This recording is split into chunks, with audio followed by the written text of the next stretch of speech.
What if I told you the oldest living civilization on Earth never actually died? While Rome fell, while Egypt crumbled, while Greece faded into history, one civilization kept going. For 5,000 years. Through floods and famines, through invasions and revolutions, through emperors and dynasties. A civilization so ancient that when Europe was still living in caves, China was already building cities, writing poetry, studying the stars. This is not just the story of a country. This is the story of the oldest continuous civilization in human history. This is the story of ancient China.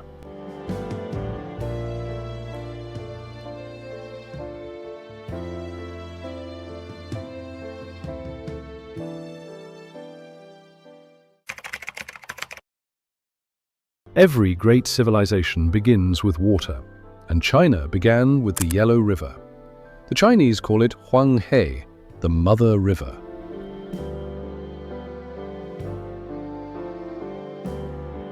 For thousands of years, its banks gave life to the people who would become one of the most extraordinary civilizations the world has ever known. But before the dynasties, before the emperors, before the Great Wall, there was a legend. The legend of the 3 sovereigns and 5 emperors.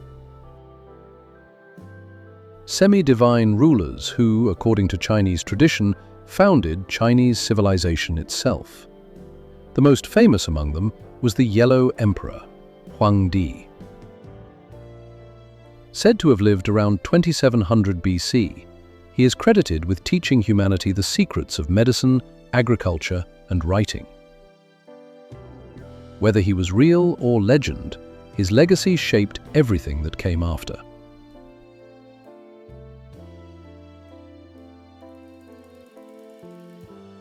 Around 2100 BC, something extraordinary happened.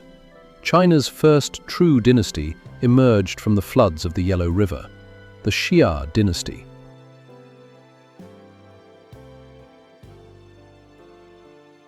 Founded by a man named Yu the Great.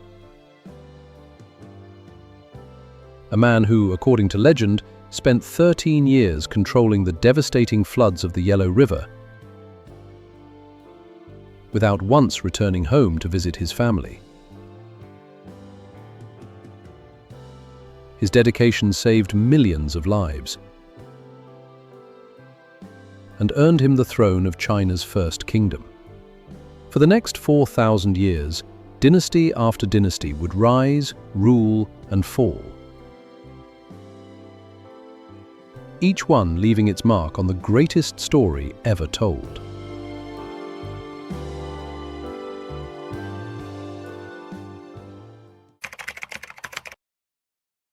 Around 1600 BC, the Xia dynasty fell. And from its ruins rose the Shang dynasty, China's first historically confirmed dynasty, the first for which we have written records.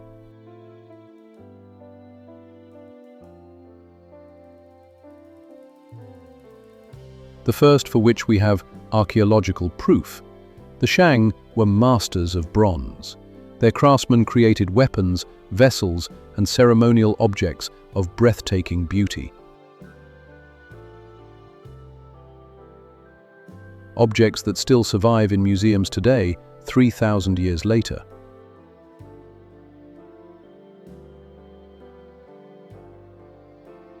But the Shang dynasty gave the world something even more valuable than bronze. They gave the world Chinese writing. Oracle bones, animal bones and turtle shells carved with ancient Chinese characters, used to communicate with ancestors and divine the future. These bones, discovered by archaeologists in the late 19th century, represent the earliest known form of Chinese writing. A writing system that, with modifications, is still used by over 1 billion people today. In 1046 BC, The Shang dynasty fell to a powerful rival, the Zhou dynasty, the longest-lasting dynasty in Chinese history, ruling for over 800 years. It was during the Zhou dynasty that China produced its greatest minds: Confucius, Lao Tzu, Sun Tzu, three of the most influential thinkers in human history. All born within the same few centuries, all changing the world forever. Confucius taught the world about morality, family, and respect. Lao Tzu founded Taoism, a philosophy of harmony with nature. And Sun Tzu wrote The Art of War, a book still studied by military commanders, business leaders, and strategists around the world today. But the Zhou dynasty was not without its darkness. Its final centuries were consumed by chaos. 7 powerful states fighting each other for supremacy, a period historians call the Warring States period. 250 years of brutal, devastating warfare. That would ultimately produce the most powerful man China had ever seen.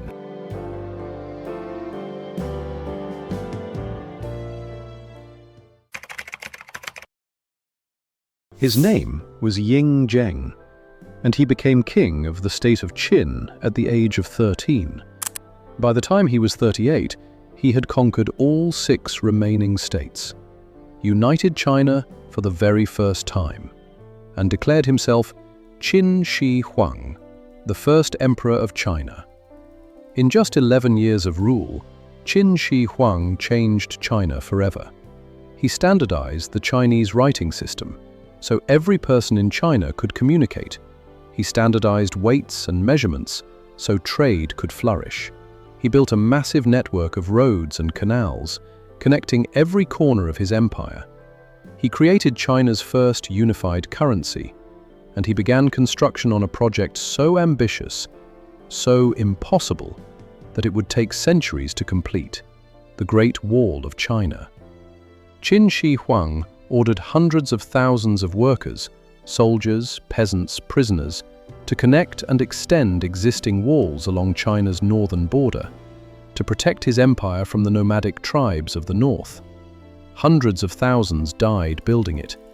Their bodies, some say, were buried within the wall itself. But Qin Shi Huang was not just a builder. He was a ruler of terrifying power. He burned books. He buried scholars alive. He executed anyone who criticized him.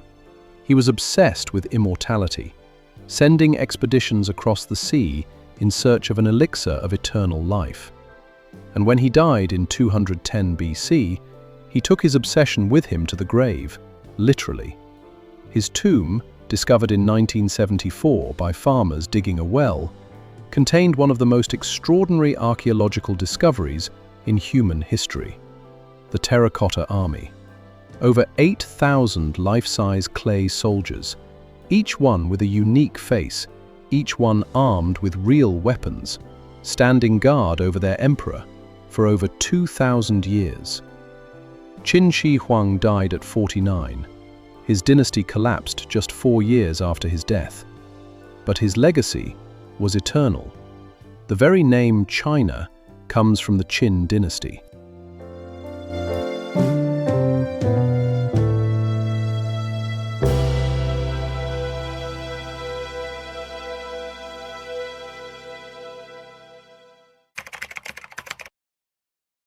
From the chaos that followed Qin Shi Huang's death rose a new dynasty, the Han Dynasty, and with it, China's first golden age.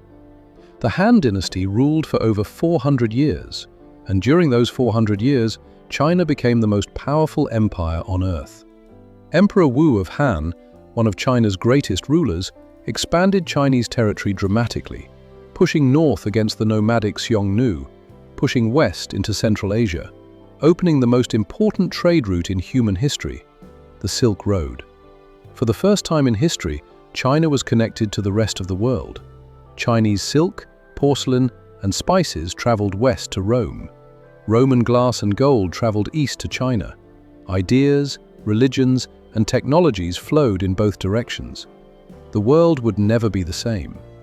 It was during the Han Dynasty that Chinese identity was truly born. To this day, the majority ethnic group in China calls itself the Han people, named after this dynasty. Over 1 billion people, still carrying the name of an empire that fell 2,000 years ago.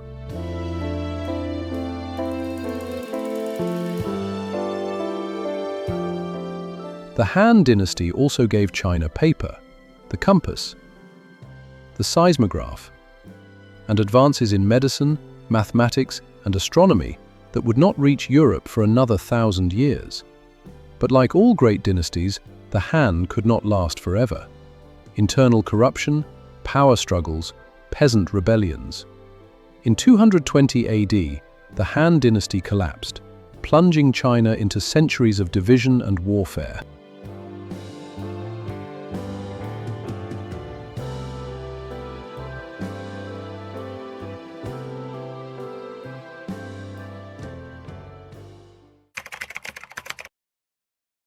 After centuries of chaos, China was united again, first by the short-lived Sui dynasty, then by one of the greatest dynasties in Chinese history, the Tang dynasty.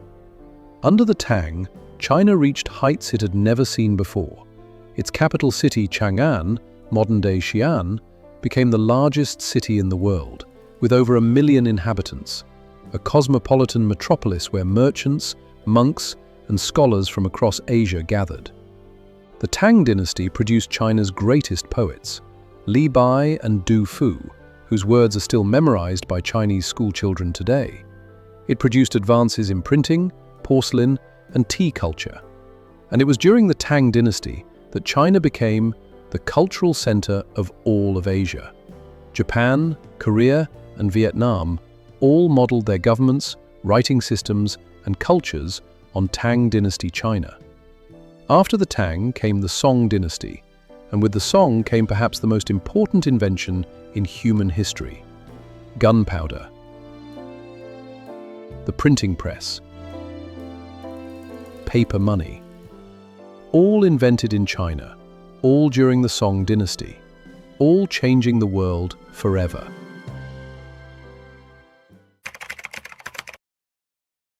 In the 13th century, China faced its greatest threat, the Mongols. Led by Genghis Khan and later his grandson Kublai Khan, the Mongols swept across China like a tidal wave, destroying cities, killing millions, burning everything in their path. In 1279, Kublai Khan completed the conquest of China, establishing the Yuan dynasty, the first time in history that all of China had been ruled by a foreign power. But China could not be conquered forever. In 1368, a peasant farmer named Zhu Yuanzhang led a rebellion that drove the Mongols out of China and founded the Ming dynasty.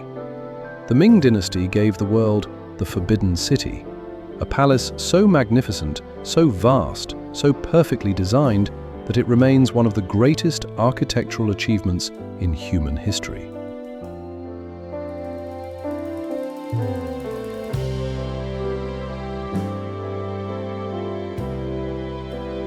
The Ming also rebuilt and extended the Great Wall. The Great Wall we see today is largely a Ming dynasty creation. And it was during the Ming dynasty that China launched the most extraordinary naval expeditions the world had ever seen. Admiral Zheng He commanded a fleet of treasure ships, each one 5 times larger than Columbus's Santa Maria, sailing as far as Africa, decades before European explorers had even found their way around the coast of Africa. China could have colonized the world. It chose not to, and that decision changed history forever.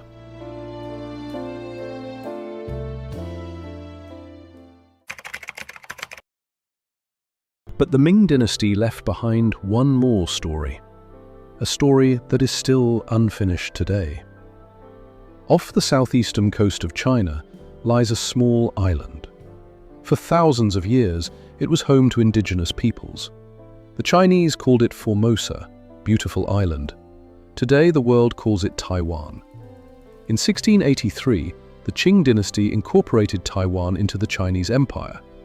For the first time in history, Taiwan was officially part of China.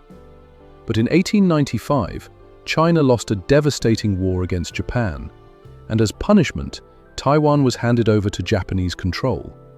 For the next 50 years, Taiwan lived under Japanese rule. Then came World War II. Japan was defeated. Taiwan was returned to China. But China itself was burning. A civil war between two sides, the communists, led by Mao Zedong, and the nationalists, led by Chiang Kai-shek. In 1949, the communists won. Mao Zedong declared the People's Republic of China, but Chiang Kai-shek refused to accept defeat.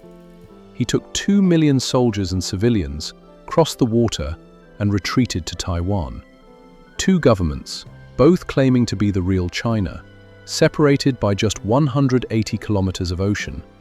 That division has never been resolved, and to this day, Taiwan remains the most dangerous unfinished chapter in China's 5,000-year story. In 1949, Mao Zedong stood in Tiananmen Square and declared the People's Republic of China. A new era had begun. But it would not be an easy one. Mao's first decade brought hope. Land was redistributed to peasants, industries were nationalized, China was finally unified under one government. But in 1958, Mao launched his most ambitious and most catastrophic plan, the Great Leap Forward, a campaign to transform China from an agricultural society into a modern industrial superpower in just a few years. The result was the deadliest famine in human history. Between 1959 and 1961, an estimated 15 to 55 million Chinese people died of starvation in just 3 years. But Mao was not done. In 1966, he launched the Cultural Revolution, a decade of terror. Teachers, doctors, and intellectuals were persecuted. Ancient temples and cultural treasures were destroyed. Millions were imprisoned, tortured, or killed. China's own history was being erased. When Mao finally died in 1976, China was exhausted, broken, left behind by the rest of the world. Then came Deng Xiaoping, and everything changed. In 1978, Deng launched the Reform and Opening Up policy. China opened its doors to foreign investment. Private businesses were allowed. In just 40 years, China lifted 800 million people out of poverty, the greatest economic achievement in human history. In 1989, thousands of students gathered in Tiananmen Square, demanding democracy, demanding freedom. Then, on June 4th, the tanks came. The Tiananmen Square massacre. Hundreds, possibly thousands killed. The exact number still unknown, still censored in China today. Then came Xi Jinping, taking power in 2012, the most powerful Chinese leader since Mao. Under Xi, China built artificial islands in the South China Sea, launched the Belt and Road Initiative, sent astronauts to space, built the world's fastest trains. In 2019, a virus emerged in Wuhan, China, COVID-19. It spread across the world, killing millions. In 2020, China imposed a national security law on Hong Kong. The world protested. China did not stop. By 2025, China had the world's largest navy, the world's largest army, the world's second largest economy. 5,000 years after the Yellow Emperor, the dragon had not just survived, it had risen. Whether that rising will bring peace or conflict to the world, only history will decide.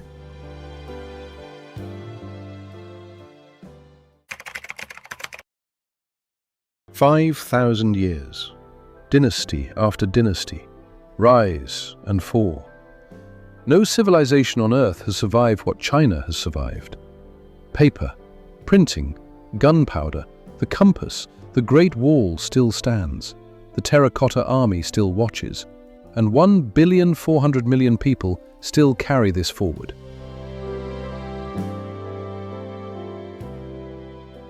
This was ancient China.